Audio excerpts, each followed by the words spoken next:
जळगाव विधान परिषदेमध्ये शिवसेना शिंदे गटाकडून रेश्मा काळे यांनी बंडखोरी केली आणि जळगावची निवडणूक जी होती ती संपूर्ण राज्यात चर्चेचा विषय बनलेली होती। रेश्मा काळे यांनी काही काळानंतर या ठिकाणी आपली जाहीर माघार केली।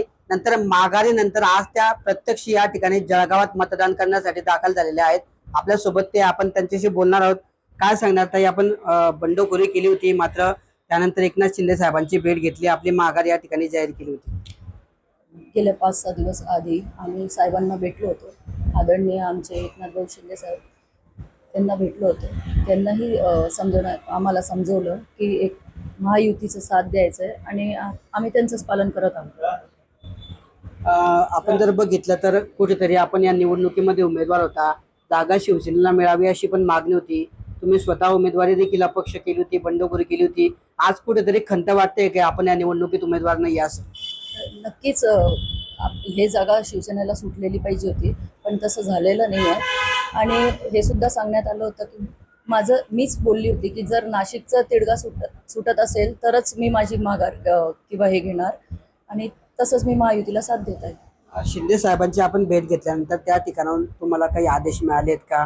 पुढची काही तडजोड आपण या ठिकाणी केली आहे का? आदेश नक्की फक्त महायुतीमध्ये धर्म पाडायचा होता आणि तेच पाडते।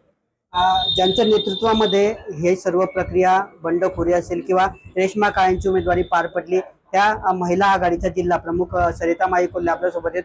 ताई, काय सांगणार? शिवसेनेला ही जागा हवी होती, सुरुवातीपासून मागणी होती, तिकडे भाजपने नाशिकमध्ये बंडखोरी केली होती। या सर्व प्रक्रियेनंतर आपण उमेदवारीवर ठाम होता, मात्र त्यानंतर आपण शिंदे साहेबांची भेट घेतली, कुठे काही तडजोड झाली का? पुढच्या काळामध्ये काय भूमिका असणार आहे? ही आमची हक्काची जागा होती, आम्ही शेवटपर्यंत म्हणत राहिलो आणि ही आम्हाला लढायची होती। पण आमचे एकनाथजी शिंदे साहेब पक्षप्रमुख आहेत आणि त्यांनी आम्हाला एकच गोष्ट सांगितली, जे आपण बोलतो ते आपण करतो, आपण छातीवर वार करतो, आपण कधी पाठीवर वार करत नाही। तर 2 लाईनीत नाही चालायचं, महायुतीचा धर्म पाळायचा। आपण वचनबद्ध आहोत तर आपण त्यांना साथ दिली पाहिजे, तुम्ही थांबून जा। पुढच्या काळात पण आपण महायुती म्हणून एकत्र राहणार आहात? हे सर्व मिळून ठरतील ना, जे समोरून होईल ते इकडून होईल, ते साथ देतील। गोकुळ गीतेंनी साथ दिली, आम्ही साथ दिली, तर 100% ह्या इलेक्शन मधून तर असं वाटतं की भविष्यात देखील महायुती असंच समन्वयाने सोबत सगळे एकत्र राहतील ही अपेक्षा ठेवतो। काय वाटतंय निवडणुकीमध्ये या कोणाचा विजय होईल? कारण महाविकास आघाडीचे पण उमेदवार आहेत। महायुतीचाच विजय होणार आहे, महायुतीचा नक्कीच। आपला पाठिंबा महायुतीलाच आहे। साथ साहेबांना साथ द्या। पण अशाच पद्धतीने तुम्ही दोघं पक्ष एकत्र राहिले पाहिजे अशी अपेक्षा वाटते का आपल्याला? हो, सोबतच राहू। तर पुढच्या काळामध्ये देखील अशाच पद्धतीने भाजप आणि शिवसेना यांनी महायुतीमध्ये समन्वयाची भूमिका ठेवावी, नाहीतर भाजपकडून जसं उत्तर मिळेल तसं उत्तर याकडून शिवसेनेकडून मिळेल असा स्पष्ट इशारा या ठिकाणी जिल्हा प्रमुख सरितामाई कोल्हे यांनी व्यक्त केला आहे। तर दुसरीकडे महायुतीचेच उमेदवार या निवडणुकीमध्ये विजयी होतील असा विश्वास देखील या ठिकाणी रेश्मा काळे यांनी व्यक्त केला आहे। कॅमेरा पर्सन जकी अहमद सोबत किशोर पाटील, TV9 मराठी, जळगाव।